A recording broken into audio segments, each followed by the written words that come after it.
Good, good. All right. So wonderful.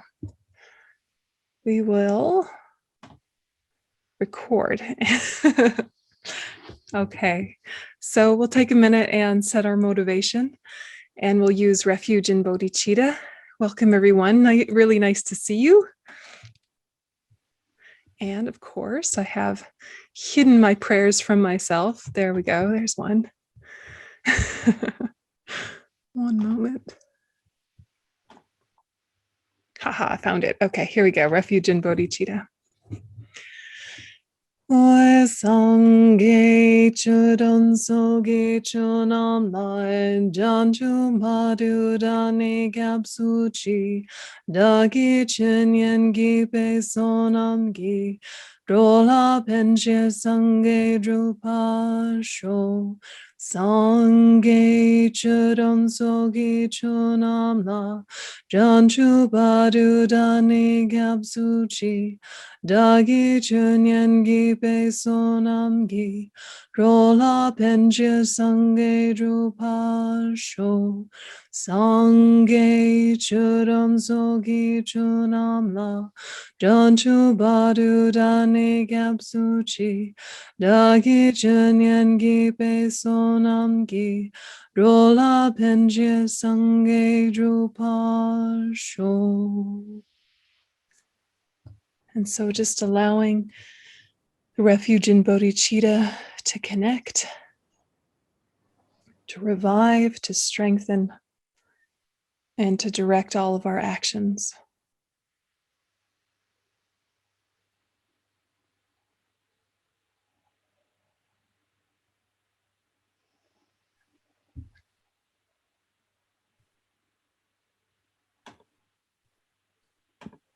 Okay, so you can relax your attention. Normally we would go from 1800 to 1830, but since we started a little late, we'll encroach into the break just a little bit. I hope that works for everybody. Let's see, and then for the discussion, I guess we just have to play it by ear. I don't want people to feel like they need to stay longer than they've prepared for. So if any time you need to head out, that's okay. And I'll just try and give half-hour presentation, half-hour discussion, break, half-hour meditation as planned, but we'll go slightly over time today. So hope that's all right. As with last time, I'm drawing mainly from Cutting Through Appearances by Geshe Hlundrup Zopa from Deer Park, and An Offering Cloud of Nectar by His Eminence Chöden Rinpoche, as well as the oral instructions of Gyurme Khentsur Rinpoche Geshe Tashi Tsering. So that's the main source of my presentation, and the translation that we're using is Lama Zopa Rinpoche's. And of course, any mistakes are my own, and apologies. Last time we looked at renunciation and the context and context. So I'll just skip through those first verses, but basically look at the heading, the pledge to compose, and then urging the disciples to listen.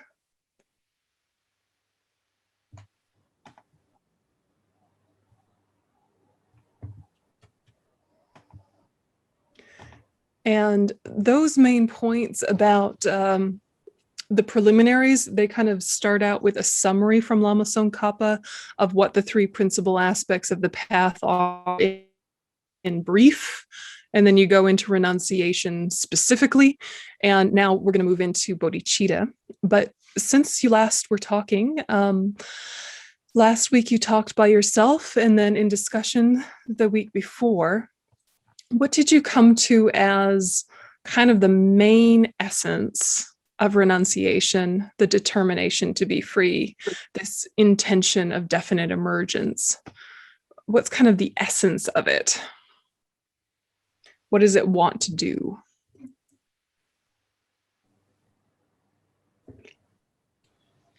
For me, it's okay. No, please.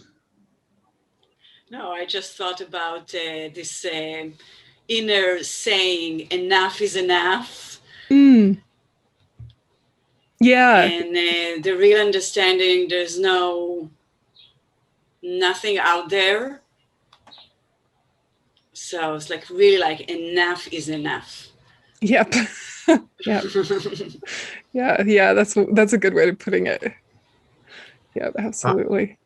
I thought of a release, sorry, an understanding of samsara for what it is, a continuing cycle of dissatisfaction, let's say, and a yearning to be free from that, to be released, or to release myself from that. Yeah. Yeah, you guys are hitting the two main things. It's like disillusionment with hope. Hope for freedom, you know. Yeah, and those are the two key components. You want to be enough is enough, as Sigal said, and you want to have this urge for freedom, as David said, this real urge that says, I've been doing the same old thing from beginningless time, and it hasn't led to my awakening. And I keep hurting myself and I keep hurting other people because of this foundational ignorance, which is just really not my fault, but in so many ways problematic. Let's aggressively attack it without identifying with it, without feeling bad because of it, without shame and guilt and all of that mess, none of that, but say, this is really a problem. And it's a problem that I don't need to keep having. So let's be kind of grossed out by it, while at the same time be so kind of re-identified with the Buddha nature. Kind of switch your identity from your afflictions and your personality and your surface stuff to what has been with you from beginningless time, which is the fact that your mind is empty of inherent existence and therefore can transform. And that potentiality is something that is far more stably you, even though there is no inherently existent self, there is a continuous Buddha nature. And that's a much more accurate place to put your identity, so that it gives you this urge for freedom. What came up when trying to make it happen for yourself? What do you do to make renunciation happen in your head, in your heart?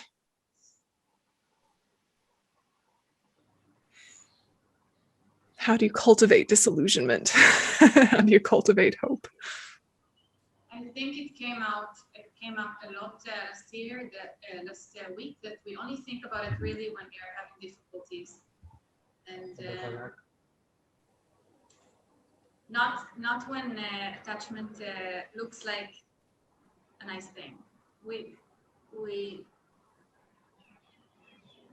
are sick of samsara only when bad things are happening, I guess. Yeah, exactly. Yeah, but we're not sick of samsara when it's wonderful and delicious and entertaining. Yeah, we have to break the spell. It really is. It's like a spell we've cast over ourselves, and we were our own magician. We did it to ourselves, but it's like this fog of pleasure completely kills our willpower. Because we have these little crumbs of happiness, and it's all we've ever known. So who wants to give up their crumbs? It's like, don't take that from me. It's all I have, And renunciation isn't saying you can't have that, but it sort of feels like it, or it makes you distracted. It also came up that exactly that, because we don't have, our best experiences when attachment looks good, and we don't have experiences of little enlightenments, or we don't have anything to compare to. We don't have anything better to compare to. So that's, I don't know, that's something that came up a lot last year. Yes, last week also. Yeah, it's a good point. We don't have a reference, for what's the better. We have some days in our life that went pretty well, and we're like, let's have more of those days that went well, less of those days that didn't go well. But we have no frame of reference for what enlightenment is going to be. I think what we do have is moments of grounded clarity that have a lot of contentment, where for a brief moment in time, we got over ourselves.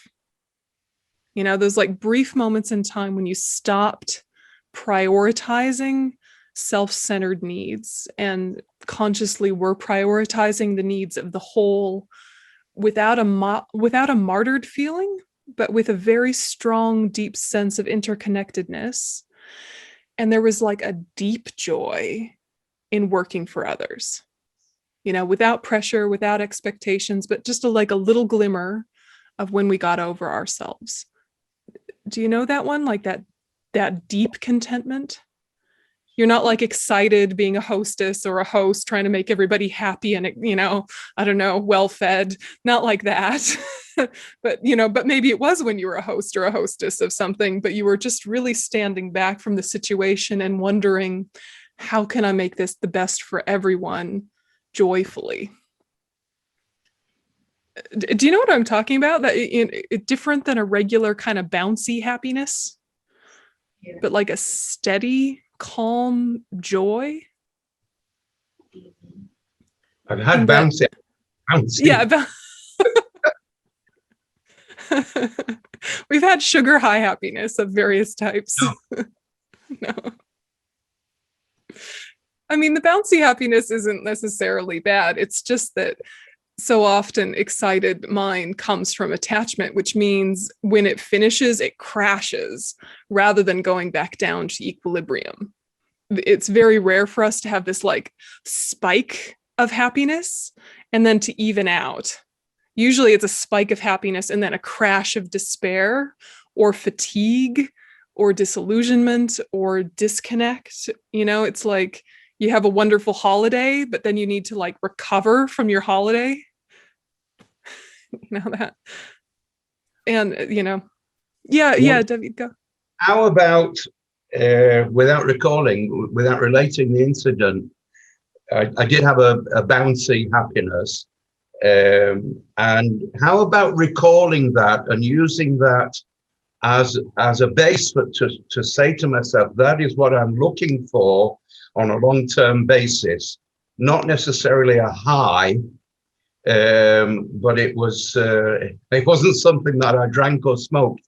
It was something that I did for somebody else, and to use that memory as a starting point, as a base.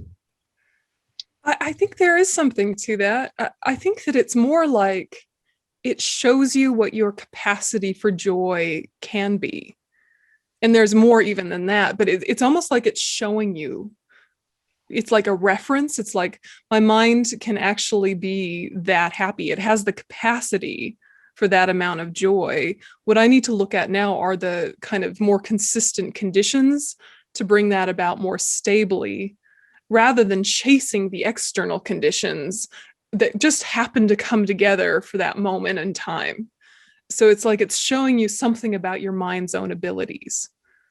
You know, just like if you've been in the depths of despair or in the, you know, throes of an addiction of some kind or some horrible pain, you know, like you broke something, that can show you the capacity of the mind for suffering and shock you into, if I was in a lower state, I would be like that all the time. My mind has the capacity to feel that bad. My body has the capacity to feel that bad. And if conditions come together internally and externally, that's what my life could be always, you know, not always forever, but like continuously for a long time. So I think similarly, you can show yourself your own joy and say, my mind can do that because it's done it before. You know, my mind can do that. So let's just create causes for more of it. The trick is to not get lost in the surface context, you know, and to kind of feel like you can get all of the ingredients right to make it happen again, because we don't have control over all of the ingredients. You know, the main ingredient we have control over is our mind, but even that we don't have complete control over. You can't like will yourself into joy just like right now if you're grumpy and be like, you know, so shut your eyes and squeeze it out happy. You know, you can't force it if it's not coming. But you can kind of gently navigate what you know to be things that will ripen a positive seed. So karmically speaking, renunciation and karma discussions go together really beautifully, as long as we don't get lost in trying to create the wrong kind of good karma that kind of creates formless realm experiences, and we get lost in pleasure and forget about the suffering of sentient beings. So I always find it's quite interesting that the three principal aspects of the path talk about perfect human rebirth, even though that's not one of the three principal aspects of the path. They kind of launch it with that, remember that you have a perfect human rebirth, that it's rare and that it's precious, and you're in that perfect sweet spot of having enough trouble and enough support. A little bit more trouble, too distracting. A little bit more support, pleasure, too distracting. We're in that sweet spot, and that's a really difficult balance to strike.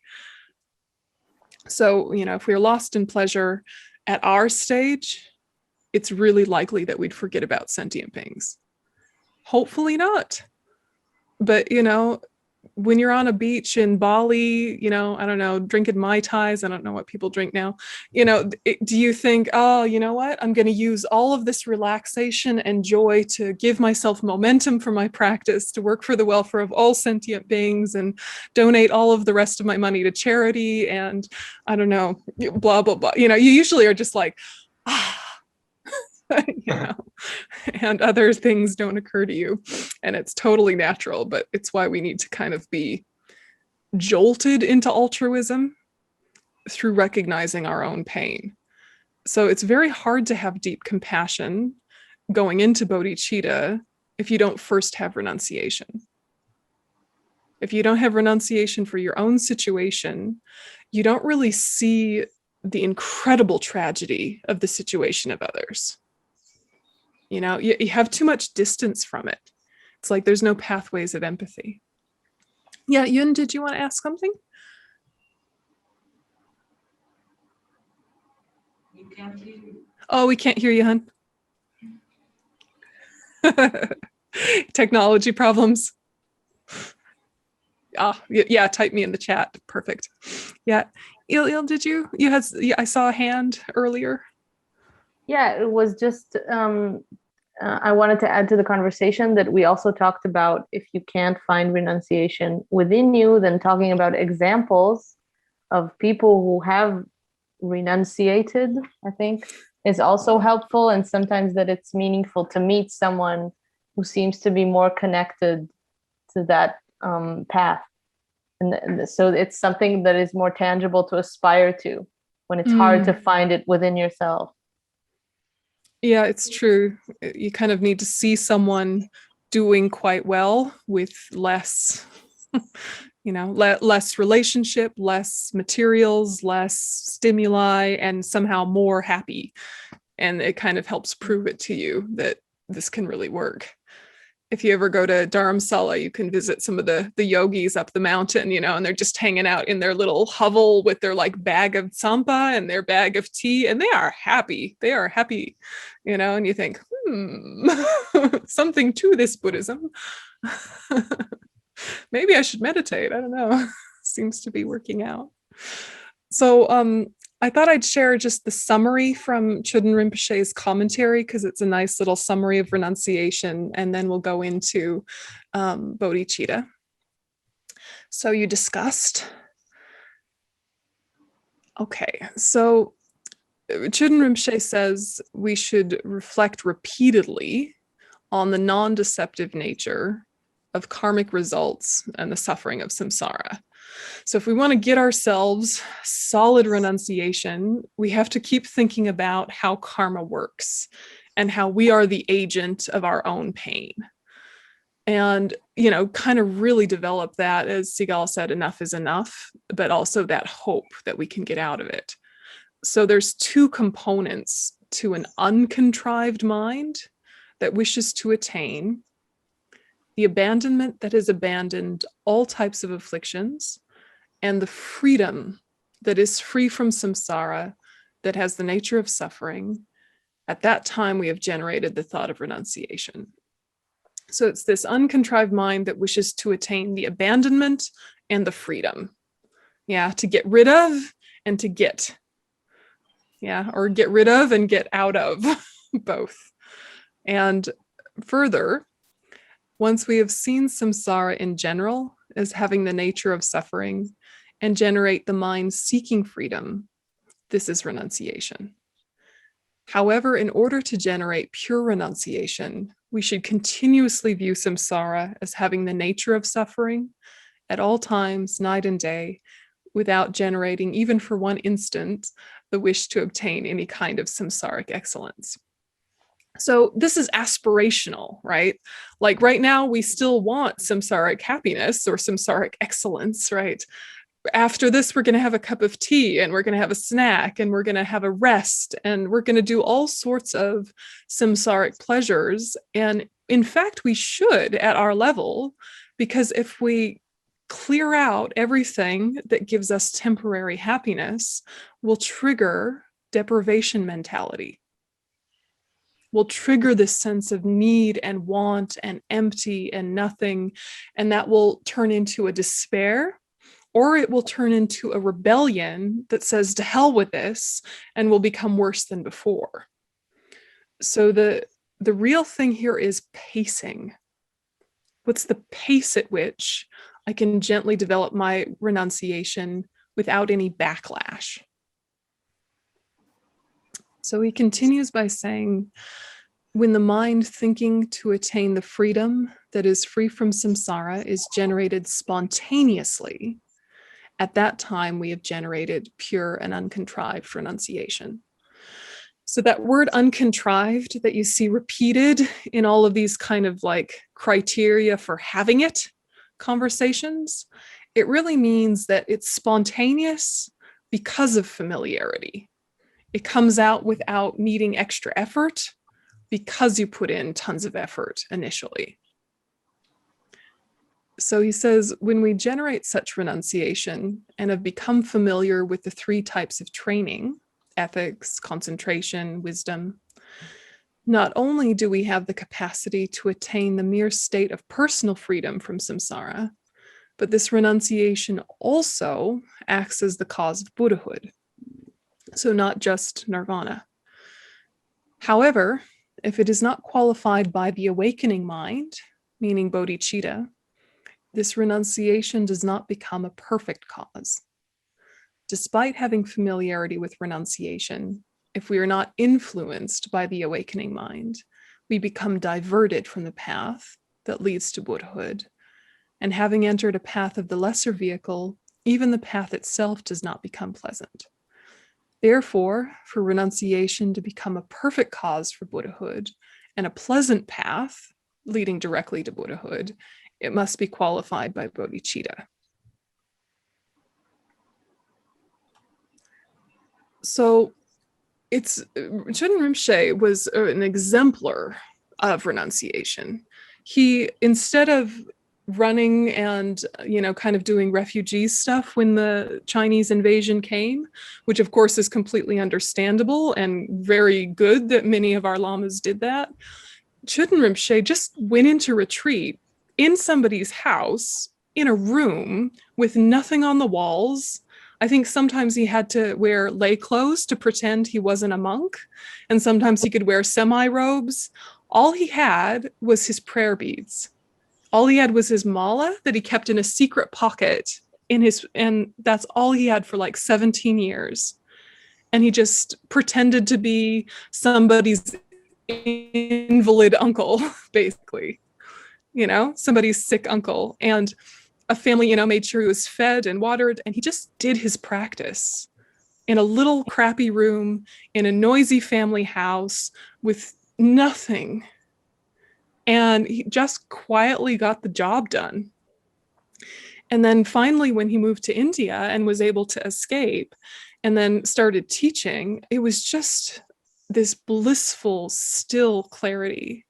The quality of the way he taught was so spacious.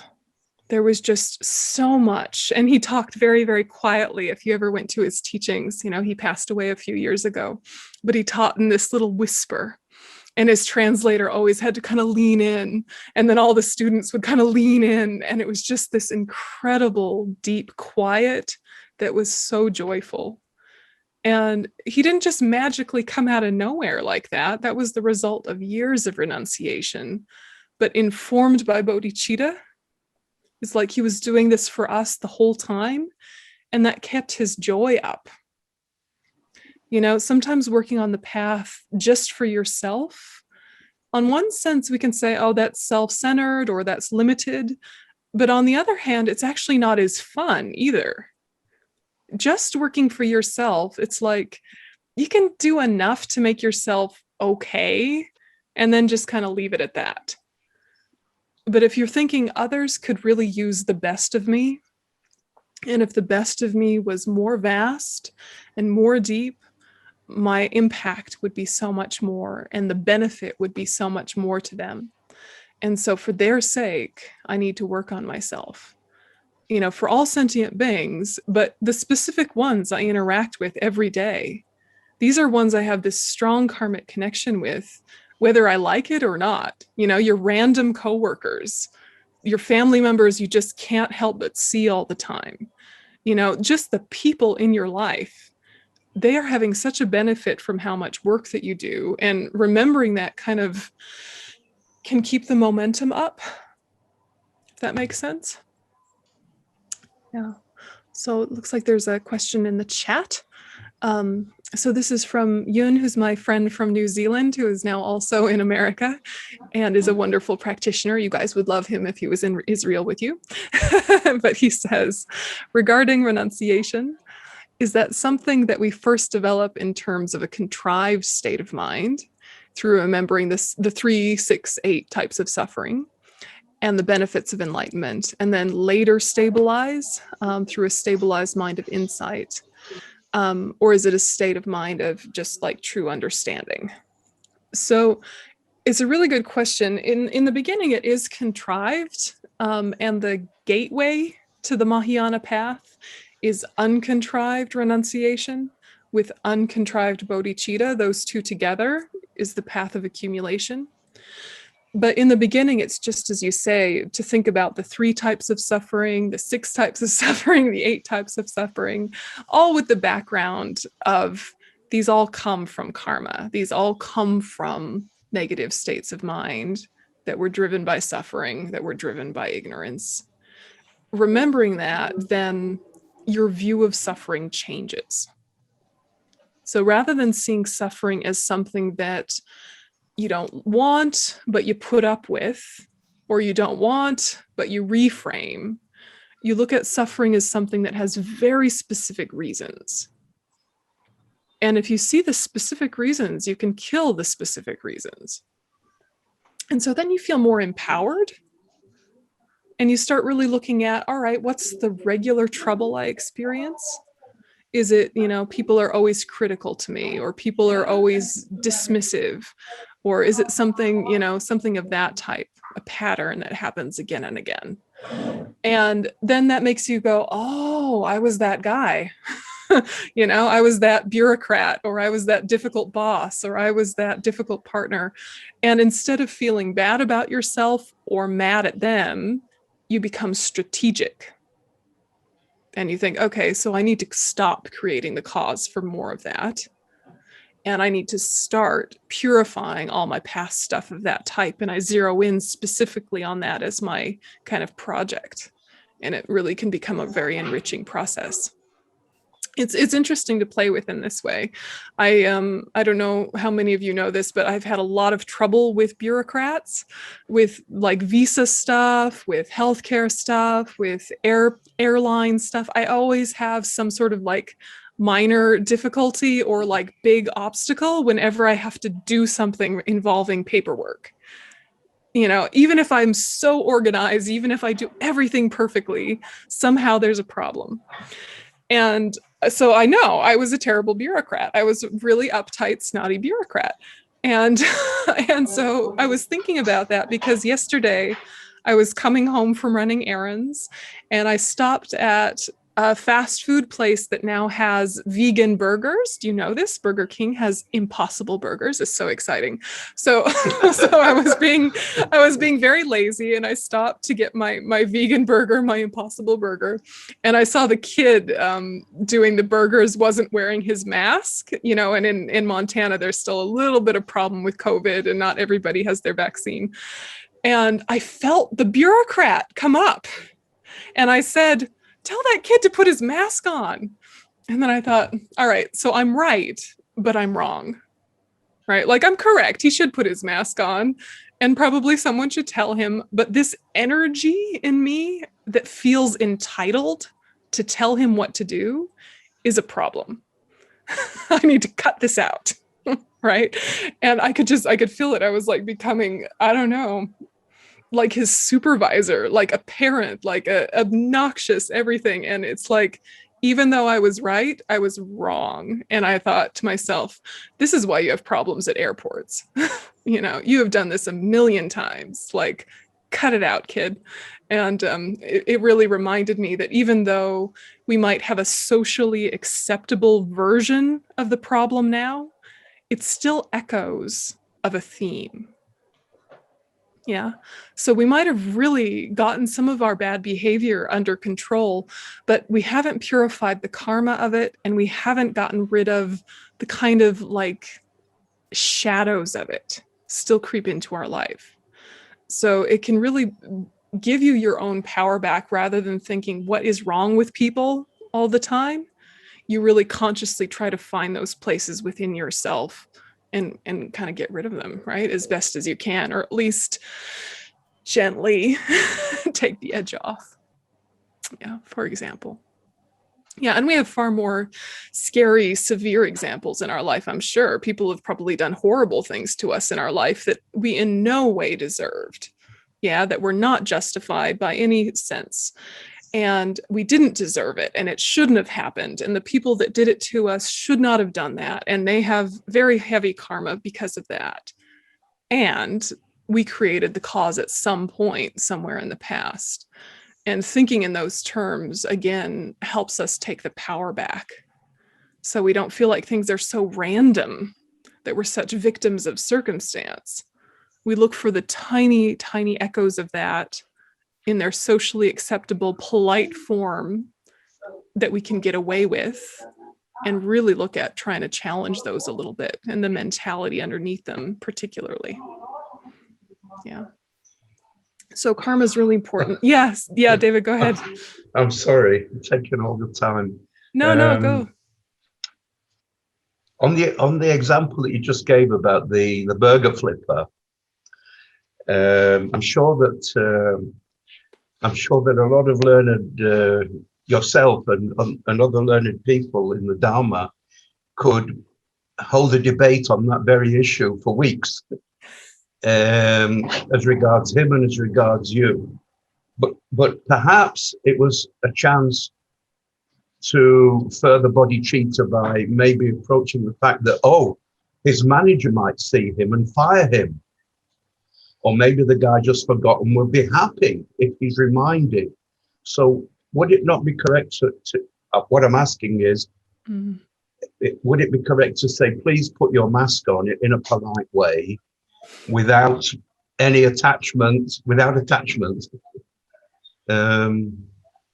that's the question. I mean, yeah, and that comes up a million times in a day, doesn't it? Where it's like, there's a good way to do it and there's a bad way to do it, but the appearance of it is going to be very similar.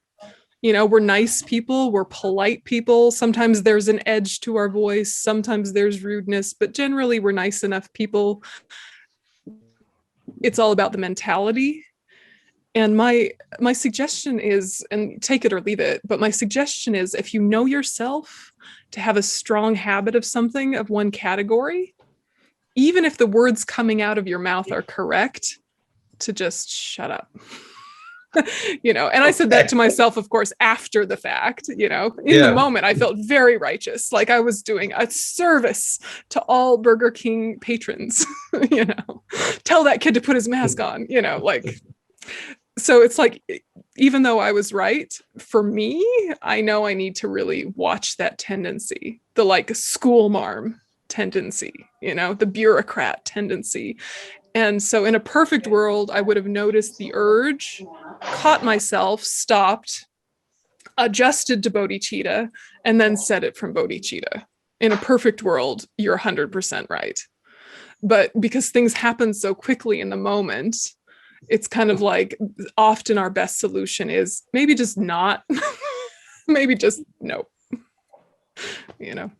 Okay. And then, you know, kind of elevated, upgraded is stop yourself, recalibrate, and then do it from the right place. Yeah.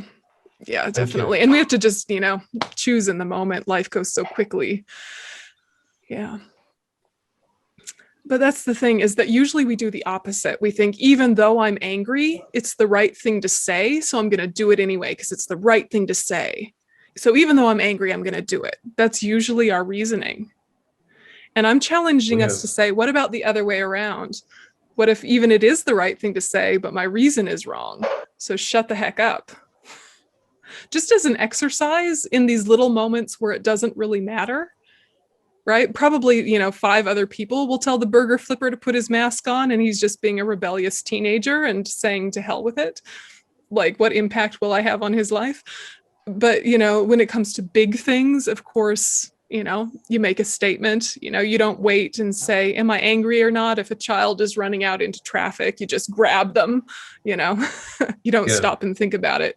But in these little moments where it doesn't really matter, to kind of challenge yourself to say, that's a bit of a pattern of mine. Let's just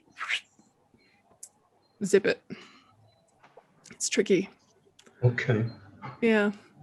And everybody's so different. You know, for some people, it's like their tendency from an affliction might be to always be silent and to always zip it. And that's part of their affliction. And so they need to kind of challenge themselves to say something, you know? So it's personal, isn't it? What's kind of our way into renunciation. Yeah. Okay, thank you. Yeah. It's complicated. It is. And, you know, at the end of the day, it's all about motivation. But do we really know what our motivation is? You know, we say to ourselves what we want our motivation to be, but it takes a little bit for it to, you know, become authentic and to like really sink in. Do you know what I mean? You might think, I'm doing this for the benefit of all sentient beings, and there's no flavor to it.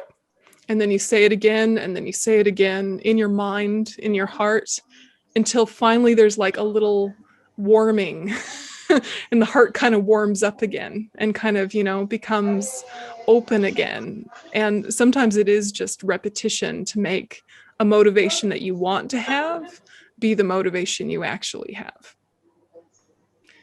The danger, I think, is telling yourself what your motivation is when you're full of it, you know, and then you kind of do spiritual bypassing, or you jump over the emotions that you really need to deal with, or, you know, there's the danger of jumping to reframe before you've acknowledged where you are. So it's like you go to, what is my reframing? What is my mind training method?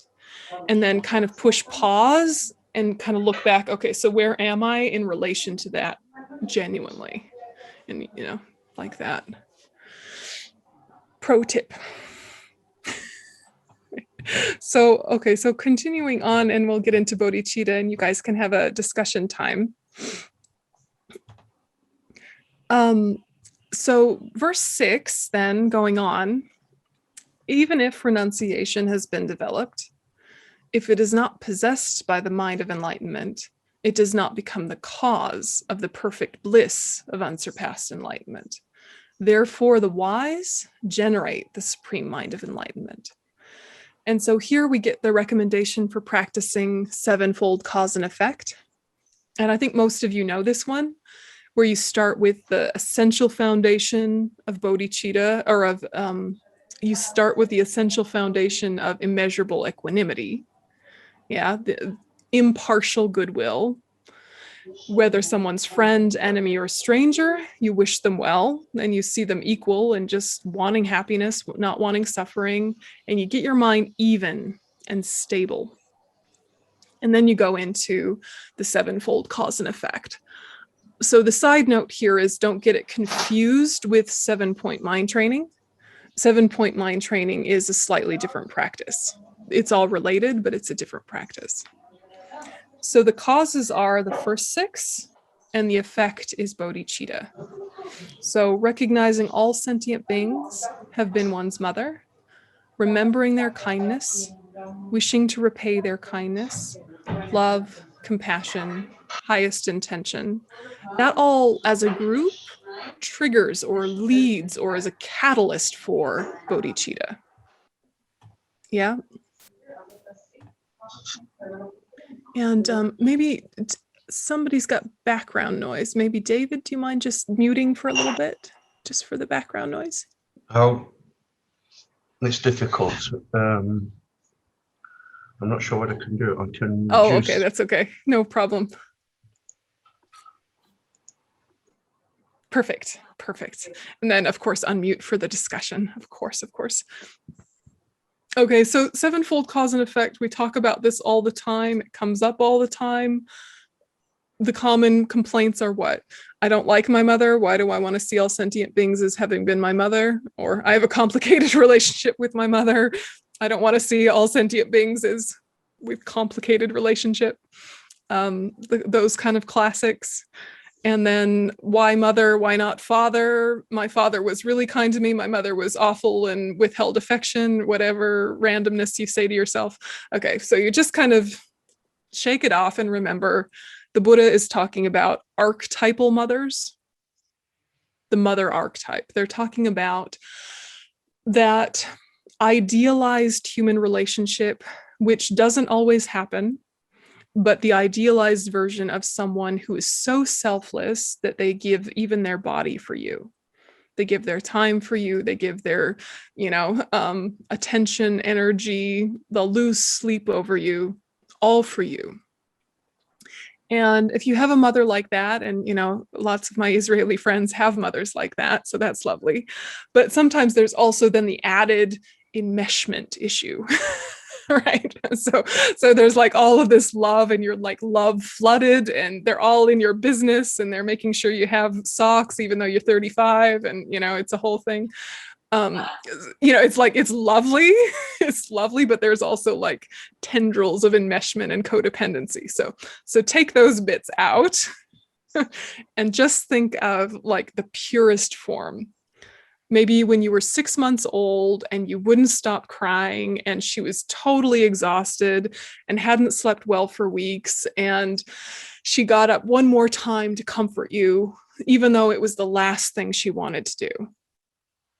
Like that kind of love. She was tired, she was over it, but she knew that you needed her. And so she picked you up one more time and just held you until you felt soothed.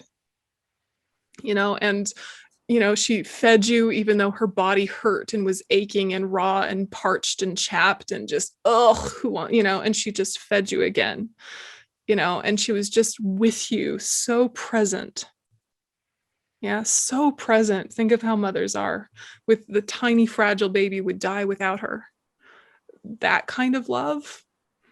So, you just, even if you've not experienced that love as an adult, or try and remember that love as a baby, even though you don't remember it, it gave you the legacy of being able to love now. It taught you how to love. And now all of your deepest friendships, maybe your relationship with your spouse, maybe your closest friend, your ability to connect in a deep way is because it was taught.